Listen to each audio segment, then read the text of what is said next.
Bienvenidos y bienvenidas a un nuevo capítulo de la Revolución Ágil. Tanto tiempo sin decir esa frase de entrada. Llevo mucho tiempo alejado de este proyecto, pero recientemente estuve en el Ágiles Colombia y me crucé con una persona que vale la pena completamente traer a la Revolución Ágil. Además que traemos un tema súper interesante. Voy a presentar rápidamente a quien está con nosotros. Hoy, por supuesto, nos acompaña el grandioso Alan Ciment, uno de los precursores, cofundadores de la comunidad ágil latinoamericana, que personalmente conozco. Es muy apasionado por entregar conocimiento a otros, con muchísimo expertise. Es CST, si no me equivoco, me corregirás. Sí, sí. Em, Además, consultor con un montón de experiencia transformando organizaciones y principalmente apasionado por el cambio organizacional. Alan, bienvenido. ¿Cómo Bueno, estás? gracias. ¿Querés, Cami, contar de qué vamos a charlar hoy? Por supuesto que sí, hoy traemos un tema, estábamos debatiendo antes de arrancar con Alan, cómo arrancar, qué tema traer, y hoy traemos un tema que nos gusta a los dos, además, porque ambos Ujú. somos apasionados por este framework. Vamos a hablar de LESS, Large Scale Scrum, pero lo vamos a hablar desde otra mirada, y es Ujú. por qué LESS no es tan popular, ¿no? Vieron que casi siempre cuando hablan de los típicos estudios que hacen de adopción de agilidad, LESS es como que nunca salen los primeros lugares. Entonces vamos a hablar de eso. Alan, siendo LESS un framework tan coherente con los principios ágiles, parece que no tuviera tanto mercado. Eh, pero para arrancar, digamos, más en forma, porque aquí en la Revolución Ágil casi siempre tenemos personas de todo Ujú. tipo, novatos, Sí. más experimentados. Quiero que hagamos como una introducción rápida de LESS. ¿Cómo describirías vos LESS, Ah, Alan? dale, perfecto. A mí me gusta una definición que le escuché alguna vez creo que a Craig Larman o a Bas Bode, a uno de los creadores de LES, que lo que dijeron es que lo que intentaron fue hacer la mínima modificación a Scrum para que funcione, como para que compile con muchos equipos.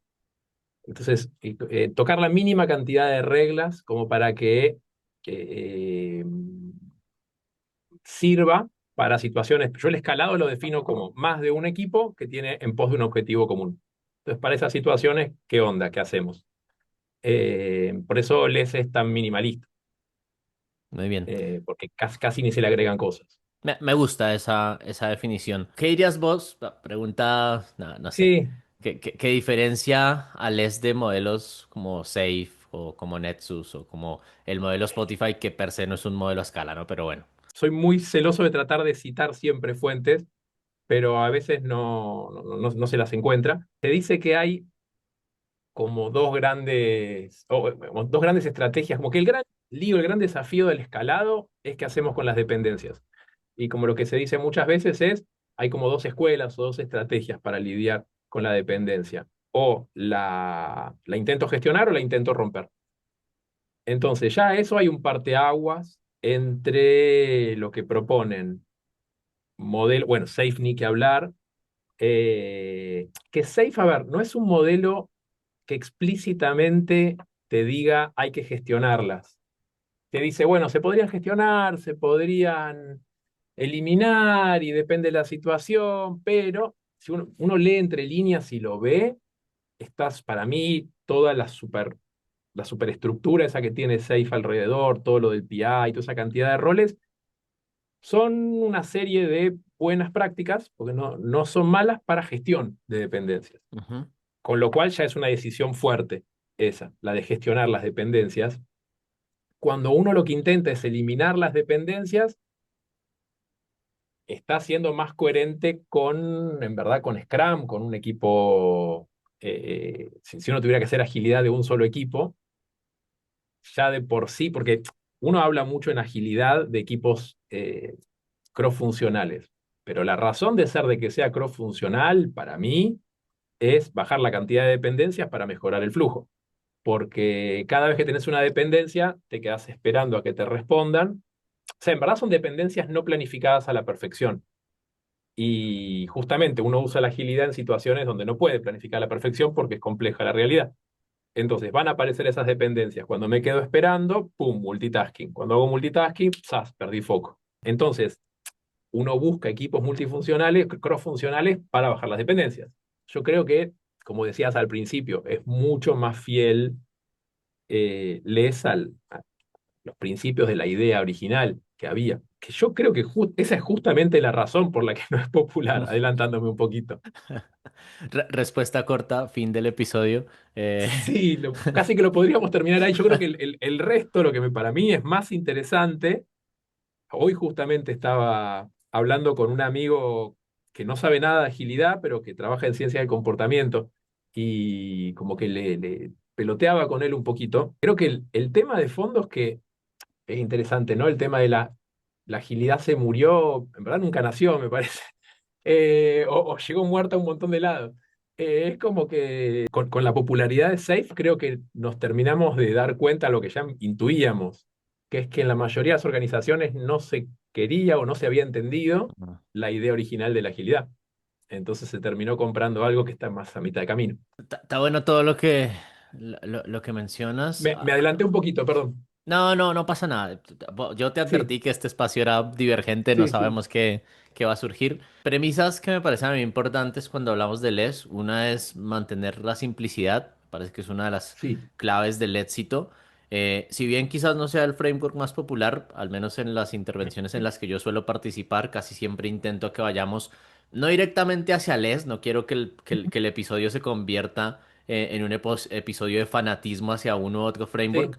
Sí, Yo me considero agnóstico, digamos, al diseñar una intervención, pero en LES casi siempre se encuentran muy buenas respuestas para muchos problemas organizacionales. sí, Uno de los sí, grandes problemas que yo me encuentro en las organizaciones, especialmente con las grandes, es que Safe suena atractivo por la cantidad de eventos, reuniones, por lo parecido que es a lo que ya hacen, ¿no? Entonces tienes una sí. planificación trimestral que te da cierta seguridad porque ya te casas con un backlog para todo el trimestre. Es como que hay unas diferencias ahí importantes y les como que quita un montón de esas cosas, ¿no? Es como que busca la máxima simplicidad posible. Yo resaltaría igual que el safety que te da Safe con ese plan trimestral es una falsa sensación Sí. de control. Es la sensación de control más peligrosa, según Nassim Taleb, es la que te fragiliza, porque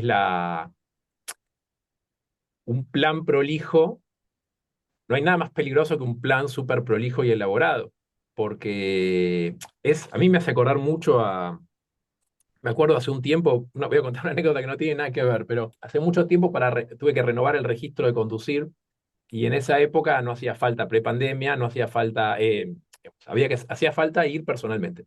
Entonces tenías que tomar sí o sí un curso para revisar ciertos conceptos de seguridad vial. Y la persona que nos lo daba era un tipo muy frustrado, nos decía que estaba muy frustrado porque era uno de los pocos especialistas en accidentología en Argentina y decía que como no le encontraban trabajo lo pusieron ahí, pero que nos quería contar algunas cosas extra más allá de lo básico. Y contó algo que para mí fue muy espectacular, que es que nos contó como la historia del semáforo. Y nos dijo que el semáforo originalmente estuvo pensado, o sea, el espíritu original del semáforo es lidiar con exceso de tránsito. ¿Por qué? O sea, vos ya tenés una regla para saber quién pasa. El de la derecha tiene prioridad, ¿no? Si llegan dos autos o dos vehículos a la misma velocidad a la poca calle, el de la derecha debería pasar primero. Y hay alguien que tiene más prioridad sobre ellos, que es el peatón. Con eso ya no debería haber dudas sobre a quién le toca pasar. La Tenés un regla problema. está. Ponele. Sí, o sea, la regla está, en algunos países se cumple más que otros, bueno, pero la regla está. Y con eso ya funcionaría. ¿Cuándo se rompe esto? Cuando en las dos arterias todo el tiempo hay tránsito. Si todo el tiempo hay tránsito, los de la izquierda no pasan nunca. Entonces, para resolver ese problema es que se inventa el semáforo. Entonces, se lo inventa para lidiar con exceso de tránsito, cuando ya esa regla no da más abasto. Entonces, para ordenar una gran cantidad de tránsito. Ahora, ¿qué fue pasando con el tiempo? Y un poco ahí le agrego yo mi interpretación. Él como que sin una interpretación lo que nos dijo es, erróneamente empezó a asociarse el semáforo con seguridad. con que estamos mucho más seguros cuando hay semáforo. Entonces, si pisaron un gatito en la esquina de tu casa y no hay semáforo, los vecinos todos salen a protestar pidiendo semáforo. Y él dijo, eso fue, o sea, no intentó tirar una hipótesis de cómo vino, cómo sucedió, pero para mí tiene que ver con que la toma de decisión pareciera ser objetiva. Hay una ilusión de objetividad ahí, de externalizar, ¿no? De tercerizar la decisión en un método, en un objeto, y por ende esa falta de subjetividad la haría más seguro. Ujú. Y me acuerdo que tiró unas estadísticas eh, que son, uno se pone a pensar, pero no tiene sentido. Pero se hicieron varios experimentos y en la misma esquina se prueba con y sin semáforo y suele haber mucho más muertes, mucho más accidentes mortales en esquinas con semáforo. ¿Por qué? Porque uno llega con falsa sensación de seguridad, entonces ni mira.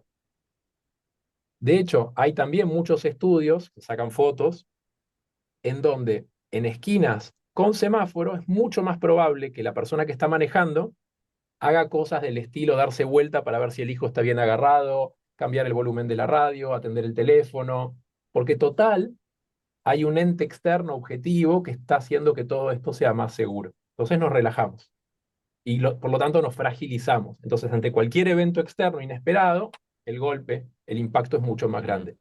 Esos son los planes. Los planes, cuanto mejor elaborados, son semáforos que nos dan falsa sensación de seguridad, nos relajamos y no estamos igual de mal preparados, estamos peor preparados para lo inesperado. Entonces yo creo que esa falsa sensación de seguridad surge de una increíble, que no es lo que te hablaba con mi amigo hoy, no sé si es cultural, si son sesgos cognitivos, pero hay un nivel de subestimación de la complejidad en donde si estamos pretendiendo que conjuntarnos una vez para pensar exactamente lo que va a hacer falta dentro de 3 meses, lo vamos a lograr, el día que nos agarre lo inesperado, el impacto de ese golpe es mucho más grande. Yo creo que Les es más realista en ese sentido. Dice, y no sé lo que va a pasar dentro de 3 meses, si no me conviene firmar hoy en día y pensar mucho en qué es lo que va a pasar, que en esencia es la agilidad básica, digamos, lo que siempre se propuso. Me parece muy honesta la palabra realista, porque Mm, viste de siempre se quiere vender la agilidad como la solución perfecta, como la bala de plata, y en realidad la agilidad, más que eso, nos ayuda a lidiar con entornos que ya sabemos que son complejos. Si no viviéramos en entornos ujú, complejos, me parece que está bien la predictibilidad, está bien que utilicemos ese total. tipo de herramientas predictivas. Quiero ir un pasito atrás con algo que Dale. mencionaste, por ahí no sea tan obvio para las personas que nos estén escuchando Mm, slash viendo. Y vos hablaste de dos patrones, uno es gestionar las dependencias y otro es sí, sí, eliminar al máximo las dependencias, ¿no? Entonces sí, muchas veces artefactos o grandes eventos como una PI planning en la cual yo tengo que identificar en un gran documento en Excel compartido cuántas dependencias voy a tener en el trimestre, etcétera, etcétera, etcétera, que le suman complejidad a los equipos, a la organización, están pensadas para eso, para gestionar las dependencias. Pero damos el sí. ejemplo contrario, ¿no? Que LES lo que hace es más intentar eliminarlas al máximo. ¿Nos puedes dar un ejemplo de cómo sería eso? Total. Sí, sí, sí, sí, sí. A ver, espera, vamos a hacer, a ver si se ve acá. Que a mí me gusta hacer algunos dibujitos. Acá tenés tres equipos, A, B y C. Algo muy interesante de esto de la gestión y la eliminación de dependencias es que esto mismo sirve para analizar tres individuos adentro de un equipo, o tres equipos. O sea, el análisis es exactamente el mismo. Pone que A depende de B, y B depende de C, y C también depende de A. Entonces, ¿qué gestión de las dependencias? Alguien de A, alguien de B, alguien de C se juntan, listan todas estas dependencias con alguna frecuencia y dicen, bueno, ¿cómo nos conviene atacarlas? Y entonces habría que hacer primero esto que hago yo, porque entonces después vos, ¿y cuánto tardás? Entonces armamos un plan en función de todas esas dependencias. El problema es que como intuimos que el mundo no es tan predecible, nos vamos a volver a encontrar con cierta frecuencia, decir, ¿y cómo fue? Y si fue distinto, tenemos que rearmar esas dependencias. Cada uno de esos encuentros, eso sería gestión de las dependencias. ¿Cómo hago para eliminar dependencias? O sea, la eliminación de dependencias para mí hay cuatro maneras. O sea, las dependencias en general, uno de A depende de B porque B tiene o un skill, es un conocimiento que A no tiene, o B tiene A tiene ese conocimiento, pero B tiene la autoridad y A no la tiene. Entonces, por falta de autoridad o de skill. Entonces, si lo único que tiene B, que A no tiene, es autoridad, la manera de eliminar la dependencia es política y es gestionar la autoridad para A. Esa es lo más fácil, Claro, es pero es la cuando más, un la más infrecuente. equipo, como cuando un equipo es dueño de un componente y yo lo que hago es tocar el componente con mi equipo. Sí, o la base de datos, por ejemplo. O sea, en mi equipo tengo devs que pueden tocar la base de datos, pero no tienen la autorización, no tienen permisos Ujú, para hacerlo. Entonces, ahí es negociación, a lo sumo algunas medidas para bajar el riesgo de que más de uno toque. Ahí la integración continua es tu amiga, pero acá es solo autorización. Lo más frecuente es que B sabe cosas que A no sabe. Si ves un equipo, hay gente en B que sabe cosas que A no sabe. Entonces, acá tenés para mí tres opciones. O, y acá sí ya estaríamos hablando de equipos. Agarrás un individuo, una persona de B que sabe de eso y lo mudás a A.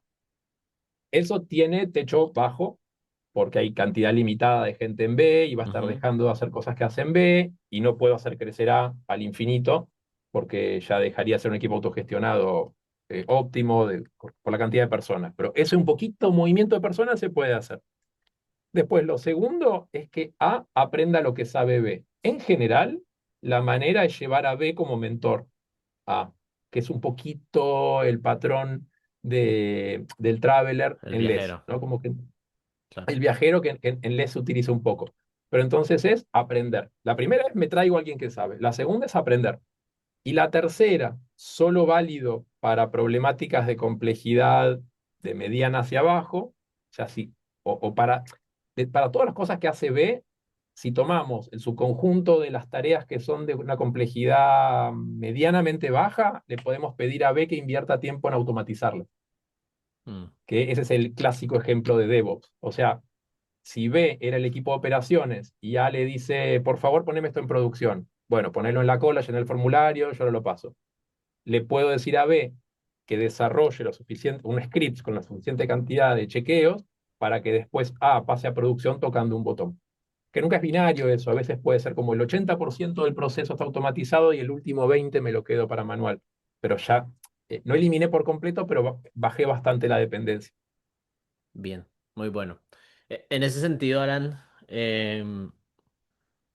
algo que a muchas personas que estén en grandes organizaciones les puede sonar como medio raro es no recomendaríales los equipos especialistas, por ejemplo, ¿no? ¿Cómo? Puntualmente. Si No, ya tengo dos equipos especialistas. no, no, algo que le puede sonar raro a muchas personas es les quizás no recomiende los equipos tan especialistas. Ejemplo, tengo el equipo de aplicaciones para mobile y el equipo de aplicaciones interno tiene subequipos que hacen cierto tipo de características específicas. Claramente vamos por otro camino, quiero que vos no lo cuentes. Para mí es súper sencillo y esto también de vuelta aplica para, perdón que haga tantos dibujitos, pues como la No, manera que tengo mejor, de mejor. expresarme. Y esto aplica para individuos y también para equipos. Vos tenés para muchos problemas interesantes, tenés como dos polos opuestos, y cada uno te ofrece algo lindo. Entonces, la especialización tiene sus promesas, tiene sus ventajas. Al especializarme como equipo o como individuo, gano calidad,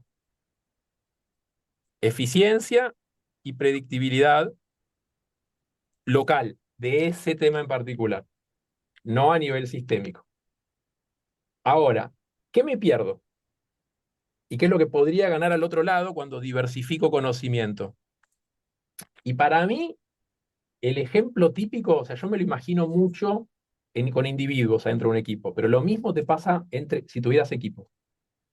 Viernes, 6 de la tarde, tengo un equipo, o supongamos que tengo. Vamos a hacer tres equipos. Vamos a empezarlo en términos de equipos. Tengo el equipo que maneja el módulo X24, el equipo que maneja el módulo X25 y el X26. Podría ser el front de Android, el front de iOS y el back, ponele. Entonces, viernes 6 de la tarde, ven todo bien, el lunes es festivo, estamos por irnos todos a la playa, ya estamos empezando a saludarnos. 6 menos un minuto, abre la puerta con el rostro todo blanco, el PO y el hongo nuclear atrás. ¿No? Reventó producción, el peón nos muestra la llave del edificio, acaba de cerrar la puerta, acá no se va nadie hasta que lo arreglan. todos desesperados, empiezan a escribir ahí a sus familias, que a ver si en Booking se puede cancelar la reserva. A los 20 minutos más o menos después de investigar, nos damos cuenta que hay un problema de un parche que se acaba de poner de X24, de esta tecnología que rompió todo. Los de X25 y X26 se llevan bien con los de X24 y hay buena onda y juegan al fútbol y toman cerveza y son re colaborativos, Pero pero hasta están ahí. recontra aliviados. Y se acercan y le dicen a los de X24 esas frases vacías que decimos todos. Digo, estoy para lo que necesites, cualquier cosa avísame, en el chat grupal le mandan bracitos con fuerza, pero se van a la playa y se quedan solos los de X24 sin dormir 3 días. Y a la vuelta, todo sigue igual. Entonces, ¿qué fue lo que falló acá? Acá fallaron dos cosas, que son la colaboración, y no porque era gente mala onda, no porque faltó mandarlos a hacer workshops de colaboración, porque la colaboración solo se puede dar en la intersección entre nuestros conocimientos. Es como los idiomas. Si yo solo sé hablar alemán y vos solo sabés hablar francés, no podemos comunicarnos. Entonces, si estos solo saben de X24, no saben ni cómo se enciende ni apaga X25, y viceversa, nunca van a poder colaborar. Solo puedo colaborar en ese espacio común. Entonces, especializarme impide la colaboración. Y especializarme, ¿qué otra cosa impide? La adaptabilidad. Este equipo de equipos no tuvo cintura. En un momento me hacía falta mucho más conocimiento de X24 y no pude rebalancear carga. X25 y X26 se fueron de vacaciones. Que lo mismo pasa si los de acá se van de vacaciones. ¿Y qué hacemos normalmente cuando hay poco trabajo para una especialidad? Eso pasa más con los individuos, pero también un poco con los equipos. Decimos, bueno, entonces que vaya solo 20% a este equipo y otro 20% acá. Eso pasa con gente de UX, gente de seguridad, con Mm. esas personas donde hace falta solo un ratito. ¿Y cuál es la premisa? ¿Cuál es el mantra en la agilidad ahí? Al revés. Cuando no tenés trabajo de tu especialidad, tendrías que empezar a desespecializarte a partir de una segunda especialidad. Justo lo contrario. Ahí no, nos fuimos un cachito, perdón. No, está bueno, está bueno. Era justo la respuesta a la que quería que fuéramos. Entonces estoy contento con eso. Bien, Em, a ver, a mí se me ocurren un montón de preguntas, pero quiero darte espacio también si sí, tienes algo hacia donde tú quieras que vayamos, hacia donde quieras que exploremos, pero tengo más cosas yo por acá. Vos, en experiencia, yendo un poco sí, a lo que ya has hecho. sí, Viste, es muy común llegar a organizaciones que tienen un proceso ágil súper montado, ¿no? Es como aquí sí, sí, hacemos sí, PI Planning, hacemos sí, Quarter, tenemos el documento compartido para gestionar dependencias, trabajamos con sí, OKRs, hacemos retrospectiva una vez al trimestre, sí, con por suerte. dentro de Sí, los equipos, con suerte, con dentro de los sí, equipos hacemos Scrum, sí, tenemos un back, bueno. Tienen un proceso muy sí, aceitado y muy montado sí, en el cual tienen varias capas de liderazgo. Ejemplo, sí, tienen un program manager, debajo del program manager está el product owner, tienen un código de agilidad que tiene a sus agile coaches y scrum masters como repartiditos, sí, como si estuvieran ofreciendo servicios, ¿no? sí, Em, sí, les intenta reducir la cantidad de roles al máximo, ¿no? Es como que tiene casi los mismos sí, roles que Scrum, incluso propone que haya un solo product owner para un conjunto de equipos que están trabajando en sí, agilidad a escala, lo que en sí, muchos lugares llaman tribu, tren, etcétera, ¿no? sí, sí, Em, sí. en tu experiencia, ¿qué podemos hacer con eso? Porque muchas personas se quedan, digamos, ¿qué hacemos con todas esas personas si llegamos a proponerles que ya están siendo líder de Ah, programas, Scrum Master, Agile Coach, perfecto. Product Owner, etcétera? Sí, sí, sí, está clarísimo. A ver, uno de los principios del cambio en LES, no me acuerdo si es principio, pero pues, bueno, yo no me acuerdo, pero como una de las premisas a la hora de arrancar el cambio es lo que ellos llaman job safety, no role safety. O sea, cuando arrancamos este proceso, tu trabajo, digamos, tus condiciones laborales están aseguradas. Si vos estás acá en esta empresa, es porque te apreciamos como profesional y digamos, aseguramos que tus beneficios salariales, digamos, los que tengas, se mantienen. Ahora, lo que casi seguro va a cambiar es tu rol. digamos, te lo firmo. ¿Cuál va a ser tu rol? No lo sé todavía. Lo vamos a ir definiendo. Pero estate tranquilo que tus condiciones laborales no se tocan. Eh, a ver, un ejemplo que yo ya vengo viviendo en transformaciones de LES y que aparece muy rápido. Lo típico, más allá de que la guía Scrum dice otra cosa, pero bueno, no importa, lo que terminó, porque en parte SAFe lo propone, lo obvio para muchas organizaciones es que hay un equipo, un product owner, un equipo, un product owner, un equipo, un product owner.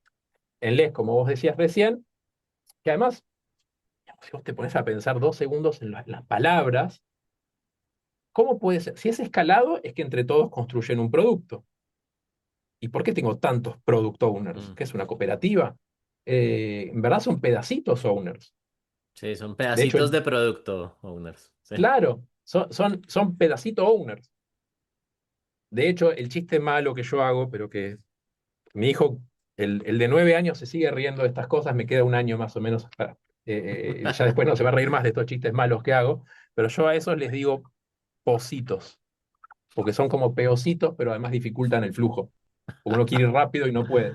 Está Pero bueno. igual es culpa más de, o sea, nunca es de la persona, es de la posición. Ahora, vos en LES estás diciendo, quiero un PO para 8 equipos. Más o menos hasta 8 o 9 con toda la furia se puede. Hay otra discusión interesante de cómo hace uno para que no sea cuello de botella, que es muy sencillo de lograr eso. Eh, pero si querés, obviemos eso. Entonces, ¿qué hago? Suponete que yo tengo 8 equipos y voy a elegir como PO a uno de esos 8. O al que estaba de Product Manager lo pongo de PO y ¿qué hago con todos estos 8 POcitos que tenía? Digamos, lo default y lo que suele funcionar muy bien, hay que ver más caso a caso siempre, es que entren a los equipos con el rol, digamos, no hay roles en la agilidad, pero con el skill, con la mirada de subject matter expert. ¿Por qué? Porque suele ser gente que sabe mucho de un tema del negocio en particular y de una porción del producto, y sabe un montón. Entonces, lo quiero para hacer 3 amigos, para a la hora de hacer spec by example y tener una mirada súper interesante de los detalles de cómo se va a hacer este feature. Lo quiero, a ver, lo quiero para clarificar en muchos momentos, porque si querés ahí viene la clave. ¿Cómo hago? Y vos tenías, ponele 4 equipos y cada uno tenía su PO. Y vos sabés que las 40 horas de la semana no le alcanza a cada uno de estos peocitos para sus equipos. ¿A quién le entra en la cabeza Mm. que yo puedo tener un PO para los 4 o para 8? Y ahí viene una diferencia súper importante que hay que hacer. Ken Schreiber siempre decía que un PO tiene dos responsabilidades disjuntas y muy importantes con respecto al backlog. Una es la priorización y otra es la clarificación.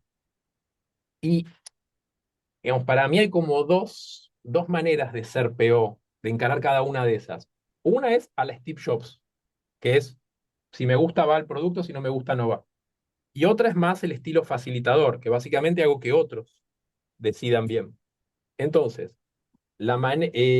nosotros instintivamente tenemos, eh, eh, digamos, como por inercia, asociamos que PO tiene que encargarse en primera persona de priorización y clarificación. Y como no tenemos Steve Jobs, lo que se nos ocurrió es armar una especie de representante de Steve Jobs en la Tierra, que es un proxy, que yo lo llamo PO tapón, porque dificulta el flujo, o PO camarero, porque lleva y trae cosas, que básicamente es un VA Sí. con un poco más de onda, más cool, eh, que es un problemón. Entonces, lógicamente está 40 horas a la semana porque está muchísimo tiempo haciendo de ida y vuelta, trayendo y llevando y trayendo mensajes de clarificación. Para vos tener un PO para muchos equipos, ese super PO solo tiene que ser Steve Jobs y tener la decisión acá en la cabeza de la priorización. Es un PO estratégico. La clarificación tienen que hacerla directamente los equipos con los que saben del tema.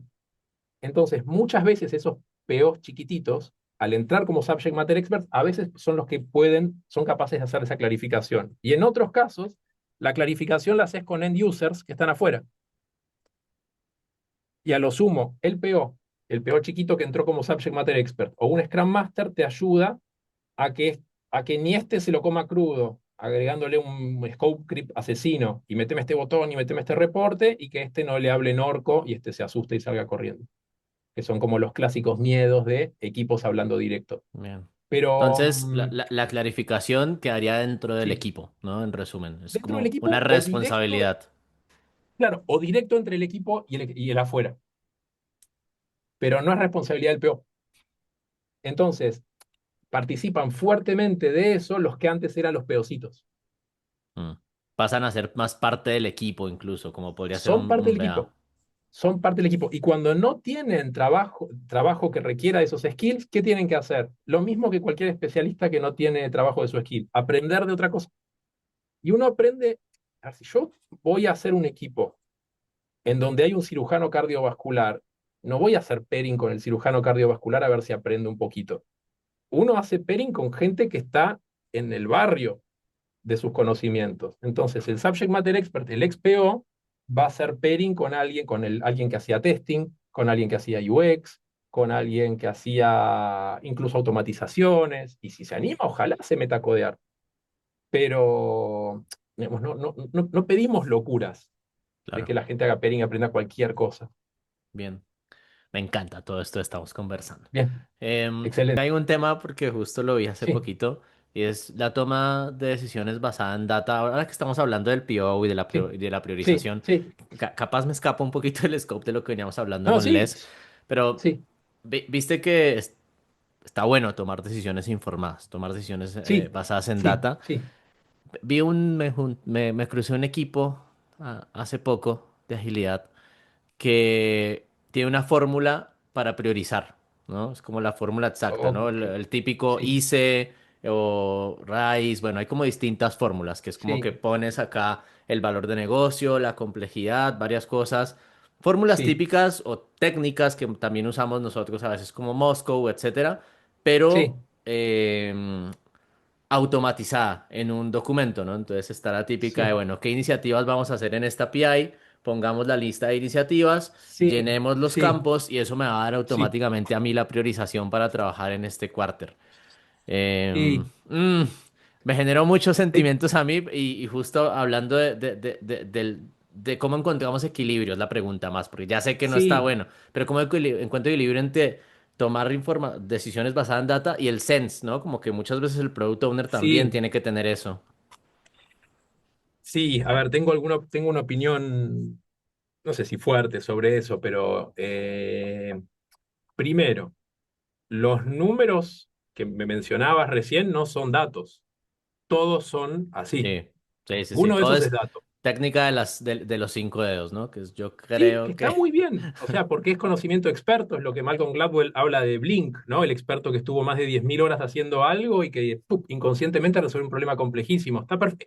Para mí está bueno eso. No es que sea poco serio, pero dato es otra cosa, o sea, dato es Mm, cuánto aumentó la cantidad de usuarios que convirtieron. Dato es cuántas suscripciones tuvimos. Son importantes los datos, pero datos son datos, digamos. Y ahí radica el problema en que de usar los números son, se transforman muy rápidamente en semáforos. Porque cuando uno dice, por ejemplo, en Planning Poker, por decir algo, pero lo mismo cuando estimes valor, cuando estimes cualquier otra cosa, en el momento que vos decís que están charlando los del equipo y dicen, bueno, esto es un 5, todos nos miramos y hacemos todos así, decimos, es un 5, ¿no? Y estamos todos de acuerdo en que es un 5. Pero cuando uno escribe el número 5, sobre todo en una compu, el 5 es una entidad perfecta. El 5 no es 4, el 5 no es 3, el 5 no es 6, el 5 es 5. Y es como los números son una cosa perfectamente prístina que carecen de toda duda.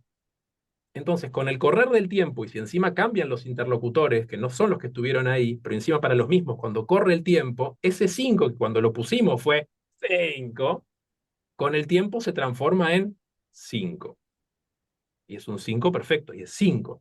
Entonces, toda la humildad intelectual, toda, toda esa tensión extra que hace que las esquinas sin semáforo sean más seguras, desaparece. y entramos, digamos, la presencia de números y encima fórmulas con Mm. esos números, los hace todavía que externalicemos la toma de decisiones. Para mí es sacarnos de encima algo.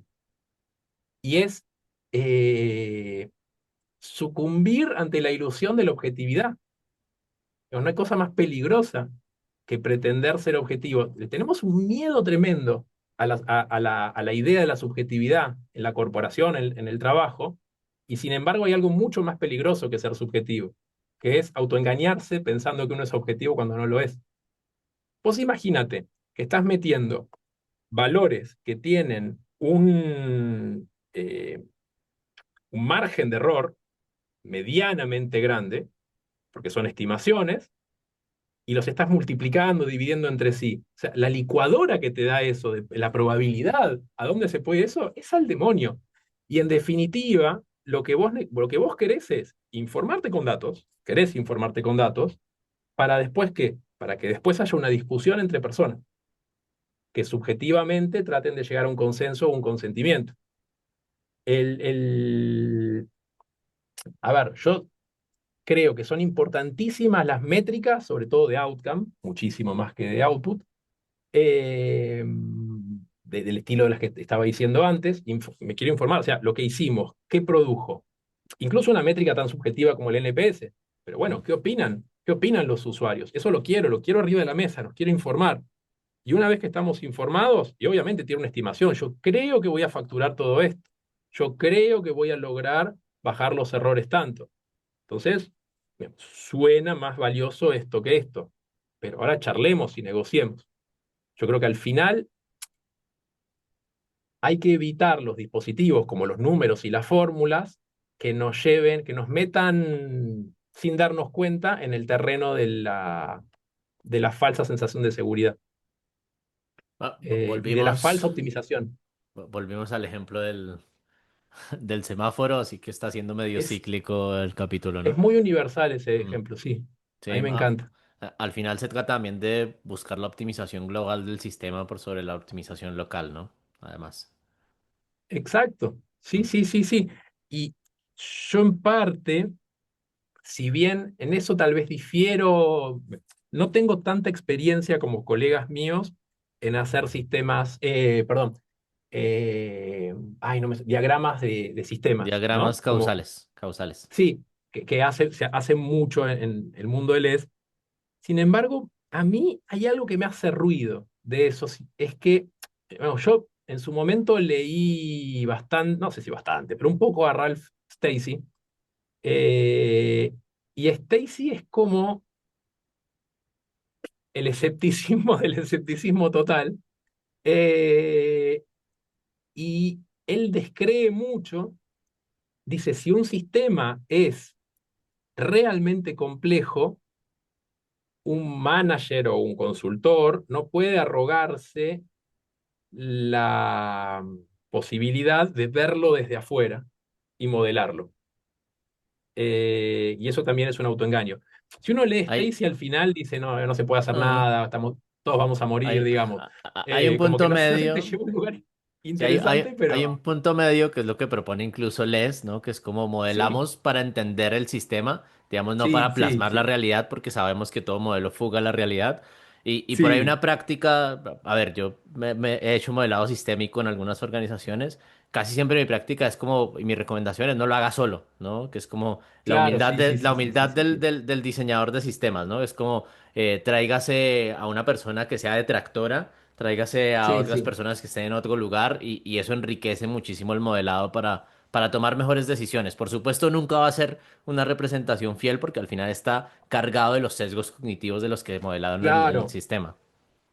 pero sí estoy de acuerdo en que la mirada local nos termina matando y que Mm, necesitamos una mirada lo más sistémica posible. Sí, sí, sí, sí, sí, bien. sí, eso sí. Bueno, Alan, estamos como cerca del cierre, se pasaron 40 minutos en muy Sí, poco tiempo. Tengo un par de preguntas más. Una sí, que va a estar, no sé cómo la vas a tomar, va a ser rueda de responder. Tiene que ver con el hate hacia otros frameworks. sí, ¿Viste Safe? ¿No? Yo sí, siempre que hablo de Safe es como que me duele por aquí algo sí, en la sí, espalda, no sé, me da una sí, sensación sí, rara. sí, Sin embargo, muchos colegas y colegas incluso que reconozco Mm, como buenos colegas, buenos agilistas, que entienden los principios detrás de la agilidad, con la oleada de SAFe de hace unos años, certificación tras certificación de SAFe, están ahí, se propagó y ahora todo el mundo propone, y el estándar casi que en la industria, al menos en Latinoamérica, es mucho mm. de SAFe híbrido, ¿no? Además, SAFe se vende Sí, así, ¿no? Es como nosotros somos un sí, conjunto de un montón de cosas, tome lo que a sí, usted le sirva. ¿Cómo lidias vos con eso y con nuestros colegas de la agilidad? ¿Cómo lo vives? Como si, que no llenarte sí, de hate, ponele. sí, sí, está bueno. A ver, primero lo que yo suelo recomendarle a gente que hace, porque la mayoría del safe que yo vi, tampoco vi tanto, digamos, pero del safe que yo vi era, básicamente eran sprints de 3 meses. A pesar de que safe no dice que eso es lo que tendría que pasar, terminaban siendo, y cuando son tan largos, básicamente eran cascaditas de 3 meses. En donde lo que se pronosticaba al comienzo del PI terminaba siendo la regla y la razón por la cual nos iban a juzgar al final. Yo creo que Safe, uno podría, tratando de ver el vaso medio lleno, uno podría verlo como un buen primer paso. El miedo es que en verdad ese primer paso sea como el gato pardo, que todo cambie para que nada cambie, ¿no? Ujú. La pregunta ¿es un buen primer paso? Porque estamos mejor que cuando estábamos en la cascada, es cierto, hay conceptos de los que ya estamos hablando, hay un reordenamiento hacia algo de valor, digamos, hay ciertas cosas que ganamos con eso, entonces tal vez sea un buen primer paso. Eso intento convencerme a mí mismo. Y después, lo que yo, ahora los amigos eh, ya no me acuerdo cómo se llama el fondo de inversión que compró a Safe, a la compañía de Safe, pero para tratar de monetizar un poco más, ahora los textos ya hay que pagar para terminar de leerlos, pero de lo que recuerdo cuando era abierto, hay partes de los consejos o de las prácticas que están ahí que yo veo que mucho no se usan en general, pero que son buenas. Mm. O sea, si uno se pone a leer las métricas oficiales que propone SAFe, propone como tres grandes, no se llaman métricas, no me acuerdo cómo se llaman, o medidas de avance.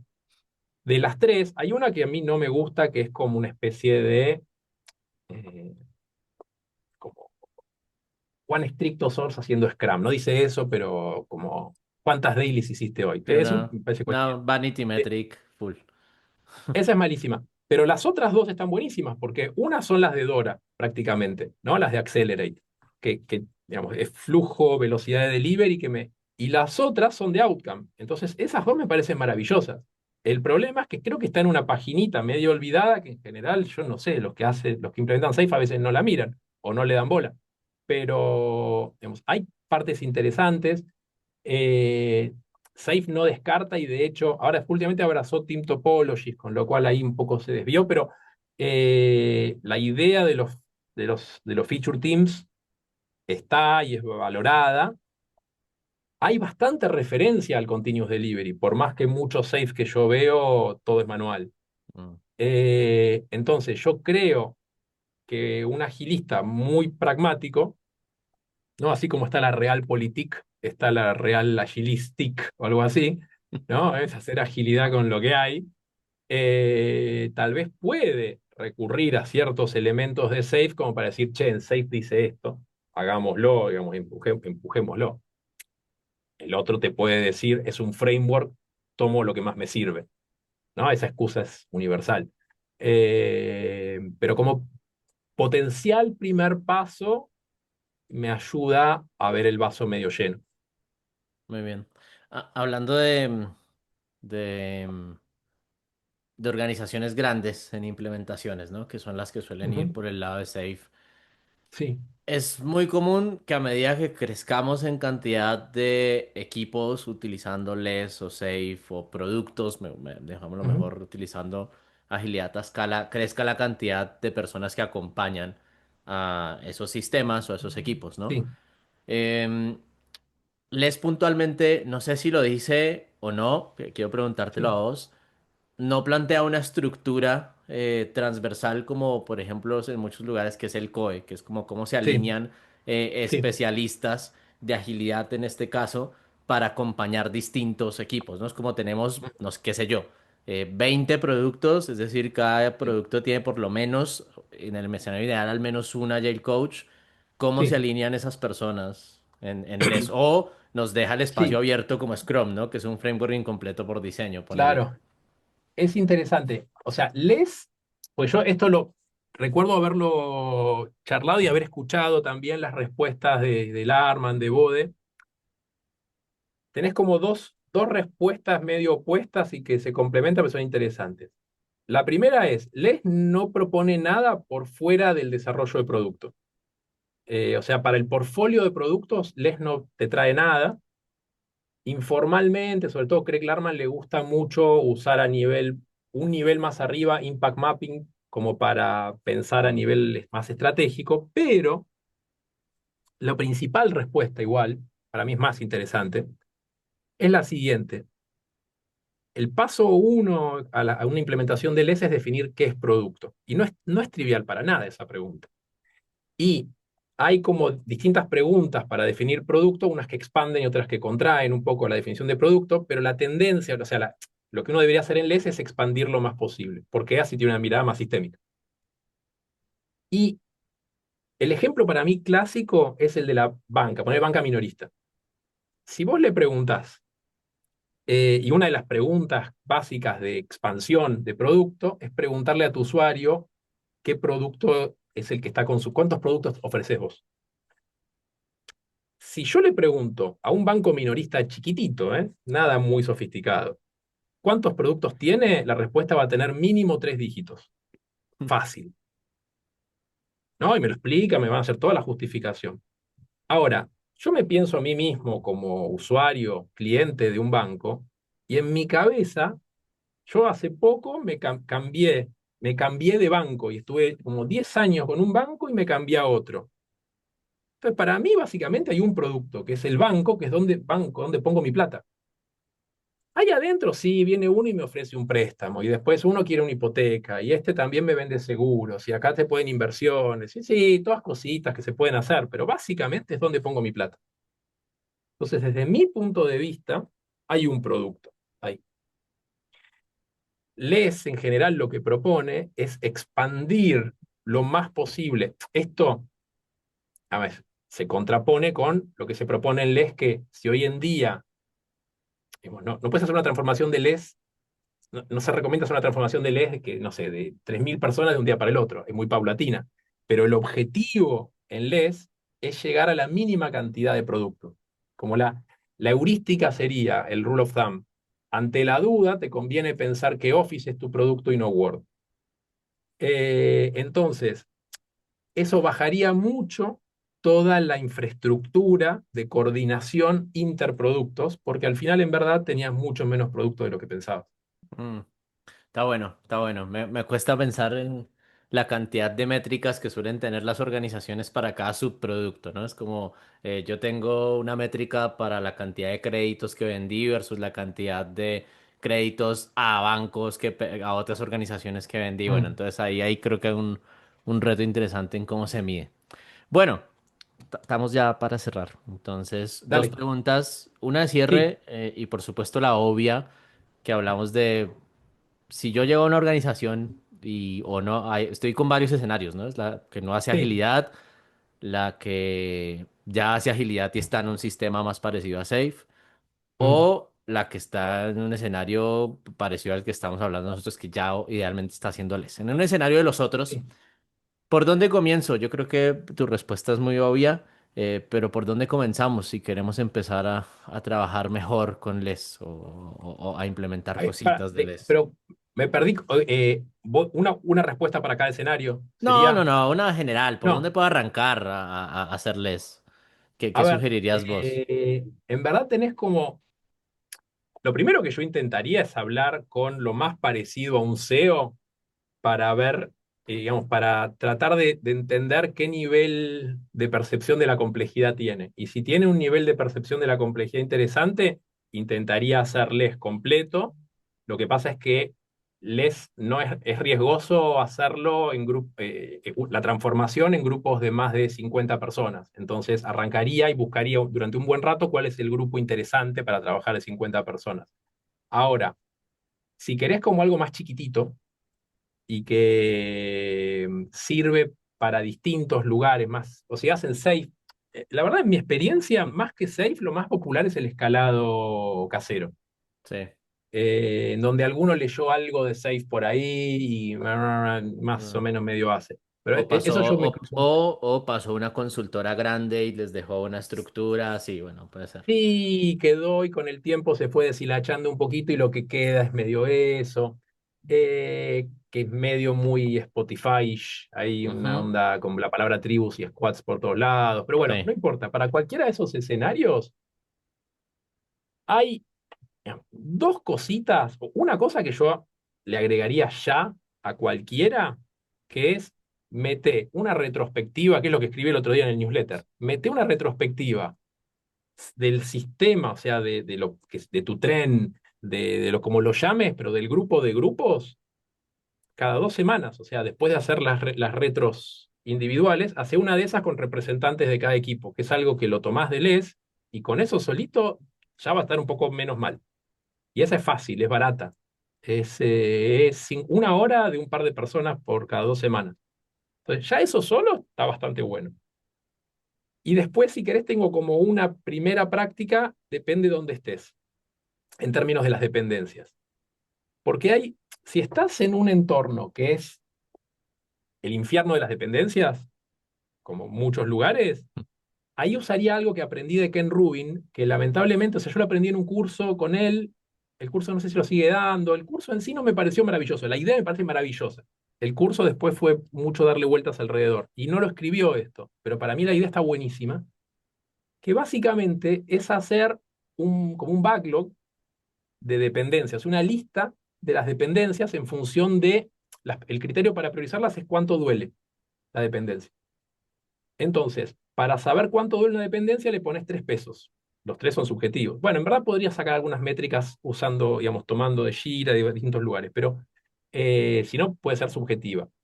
Criticidad de la dependencia, entre bajo, medio, alto. Frecuencia de la dependencia, bajo, medio, alto. Y variabilidad del tiempo de respuesta. Se me responden siempre en lo que me prometen, o tardan mucho más o mm, mucho menos. Bajo, medio, alto, de 1, 2, 3, los multiplicás, 27 te da la dependencia más dolorosa. Entonces tenés un backlog de dolores, de dependencias que duelen. Entonces, invertís en eliminar la que más duele primero y te los vas comiendo de a uno. Y lentamente vas eliminando dependencias que duelen mucho. Seguís con toda tu manera de trabajar, pero porque vas aceptando que hay ciertas dependencias que no sos capaz de gestionar, porque estás perdiendo la carrera. Entonces, no elimines todas las dependencias, elimina la que te duelen solamente. Ese me parece que es un lindo camino. Y después, hay lugares donde las Ese, dependencias ya ese, fueron ese, eliminadas. ese ejercicio lo Sí, haría como conjunto de equipos, ¿no? En este caso. pero no, claro, con Claro, representantes de todos. Sí, sí, sí. no, no, no. Descuento que Por las vendrían. dudas, también Sí, no, aclararlo. perdón, lo Sí. di por descontado. Sí, sí, sí, sí, sí. Me imagino, idealmente presencial esto, 1 o 2 representantes. Lamentablemente suele existir ese rol que es el TL, que es como Pero bueno, alguien parecido a eso, o si hubiera product owners y TLs, pero sí, sí, sí, me imagino mínimo 2 representantes por equipo. Y si es algo complejo, un día entero trabajando, porque es difícil. Eh, Eso sí, si tenés un infierno de dependencias.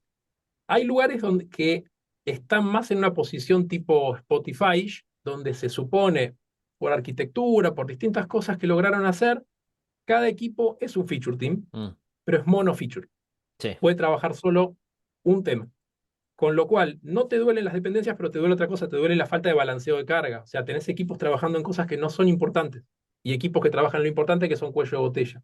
Ahí el ejercicio que yo suelo hacer es juntando a todos los POs y tomando, básicamente necesitas como al Uber PO con el nombre que tenga, Product Manager o algo así, le decís, armame, hace un merge de todos los backlogs.